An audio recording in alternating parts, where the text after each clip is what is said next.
Imagine losing the entire Library of Congress in a single night, and then rebuilding it with one former president's private book collection.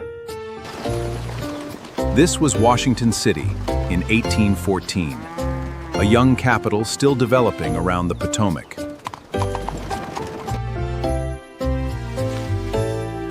The United States was in the middle of the War of 1812 against Britain,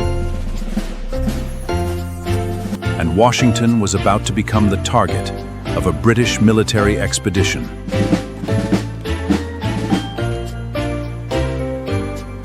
The capital had government buildings, records, books, and symbols of the young republic. Then, in August 1814, British forces moved toward Washington. The American capital was suddenly facing a crisis. Take only what is necessary! We must leave now! Mother, where are we going? Just hold on tightly, we are going to be fine. In August 1814, the British advance seemed unstoppable. Government officials in Washington frantically prepared for the threat. They raced to save the nation's most precious state papers.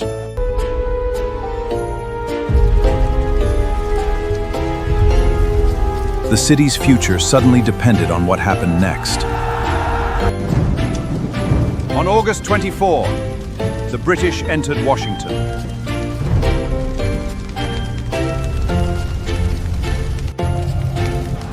Light it up! Let it burn!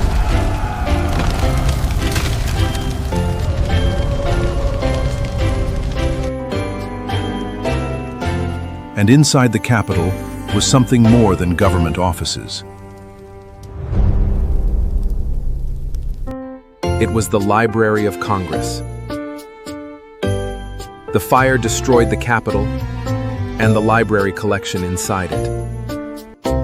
Thousands of books were lost. For the young nation, this was more than the loss of a room.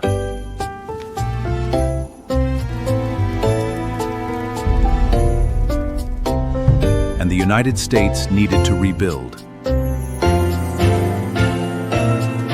But rebuilding a library meant replacing thousands of volumes. Where could an entire national library come from? Then attention turned to Thomas Jefferson. Jefferson, President of the United States, and he had built a remarkable personal library.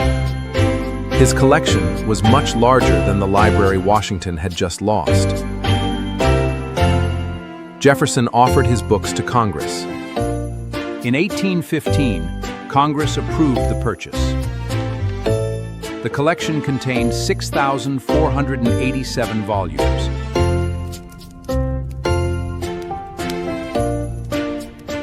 He believed books should represent different fields of knowledge. And those books became the foundation for rebuilding the Library of Congress. A devastating loss had created the beginning of something new.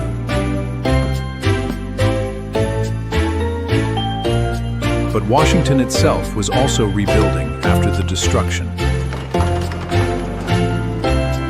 The capital would continue to grow, and the library would become an increasingly important national institution. But the story of the fire was not forgotten. Today, the event is remembered as one of the most dramatic moments in early American history.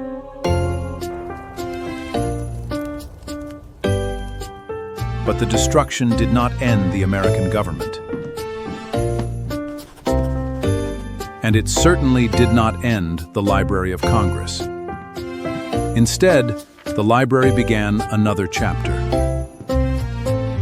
History is often remembered through famous battles and presidents. But sometimes the most revealing stories are about what survives afterward.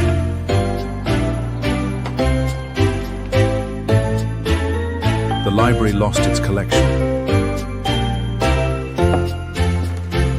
But thousands of new volumes would soon fill those shelves. Jefferson's 6,487 books changed the story.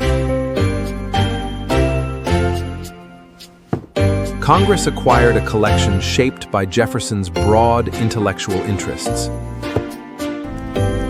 One night had destroyed a collection. A few years later, a new one was taking shape. And the National Library continued its growth. The library that burned in Washington was not simply replaced. And there is one detail that makes this story unforgettable.